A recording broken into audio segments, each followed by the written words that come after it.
All right, let's get into it. Ubisoft just announced that the Brooklyn DLC for The Division 2 has been delayed indefinitely. Not a release window, not even a vague later this year, just indefinitely. Their reasoning? We want to deliver a quality project. Let me be clear.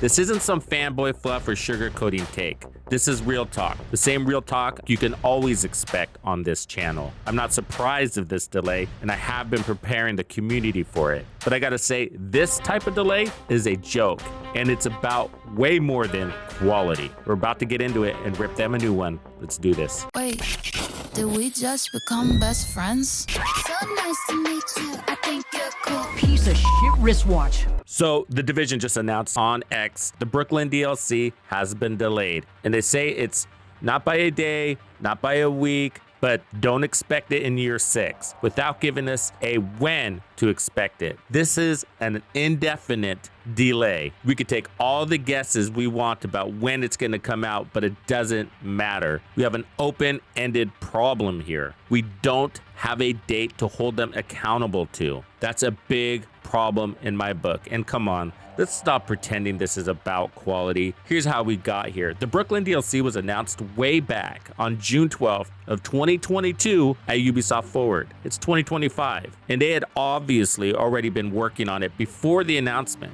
Then it got delayed by an entire year due to something called Project Resolve. Remember that? Yeah, it was supposed to stabilize the Division 2, fix bugs, and ensure better content delivery going forward. Well, here we are, and Project Resolve clearly hasn't resolved a damn thing. Now they're pushing the DLC back again, this time indefinitely. And let's not ignore the timing here, people. Ubisoft has Assassin's Creed Shadows dropping on March 20, 2025, which is a bad day they picked, by the way. That's the anniversary of a sarin attack in Japan. Remember, Assassin's Creed is based in Japan, and they're counting on it to save their bottom line? No.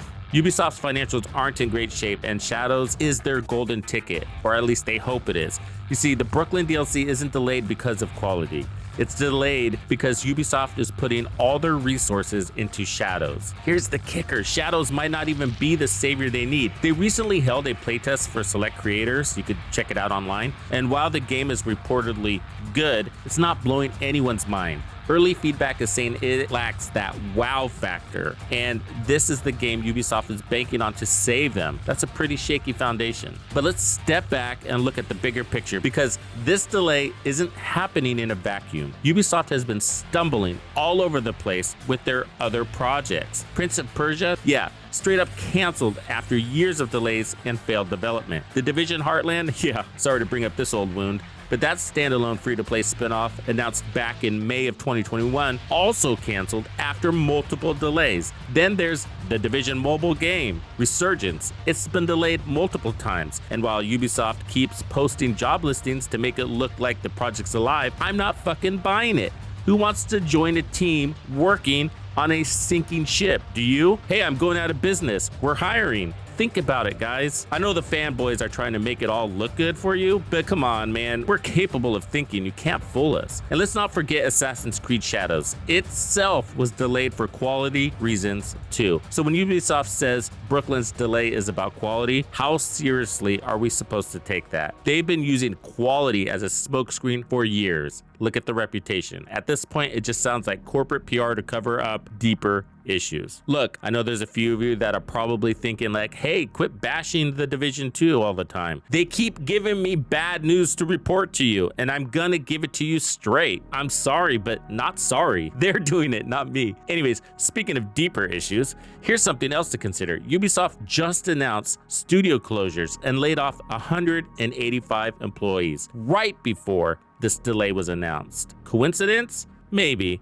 The Brooklyn DLC isn't being worked on by the same studio that got shut down. That was mostly in the UK, and this isn't the Malmo studio in Sweden for the most part, or so we think. But they did say they're reorganizing in this announcement. So let's be real, when a company says reorganizing, it's a code for we're cutting costs and shuffling resources. I wouldn't be surprised if this reorganization is part of why the DLC was delayed, honestly. I think all hands are on deck here. This isn't just about one DLC, it's a pattern. Ubisoft keeps biting off more than they can chew, overcommitting to projects and then scrambling to manage the fallout.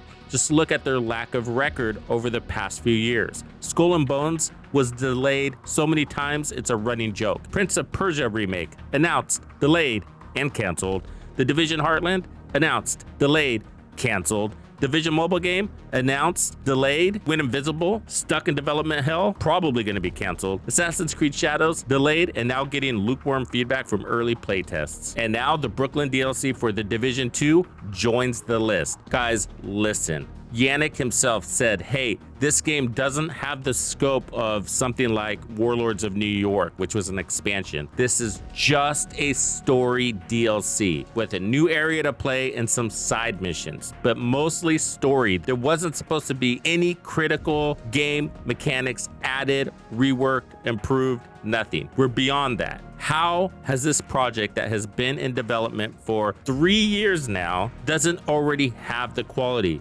Again, simple story DLC. I see this a lot in the comment section for this type of delay. I'd rather have a delay so they can make it a great product than have a product that's rushed out and broken. But that copium doesn't cut it anymore. This isn't about polish. Ubisoft has had years to get this simple story DLC done. If it's not ready by now, it's because it's not a priority. They've deprioritized the Division 2 to focus on other projects that are struggling just as much, if not more. Assassin's Creed. The most frustrating part is the indefinite timeline. It's one thing to delay something with a clear plan, Q4 2025 or later this year, but when you slap indefinite on it, you're basically saying we don't even know when or if this is even coming. That's a total failure of communication and respect for the community. And I wouldn't be surprised if it's because everything will be going on hold as they transition into a buyout by Tencent, the Chinese gaming monster.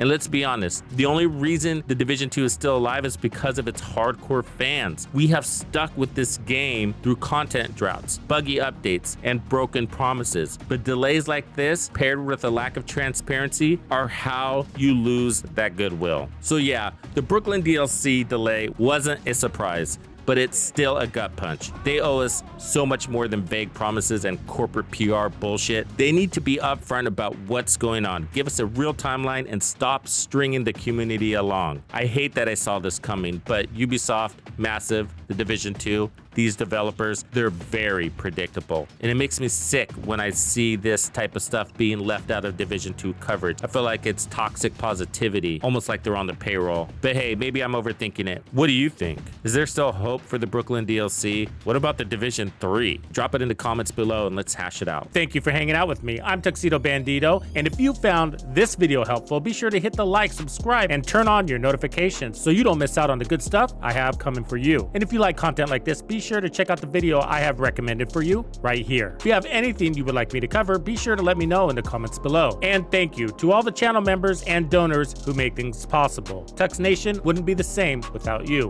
When you buy a game from Ubisoft, enter the creator code Tuxedo Bandido to support the channel. Easy peasy. Wait, did we just become best friends?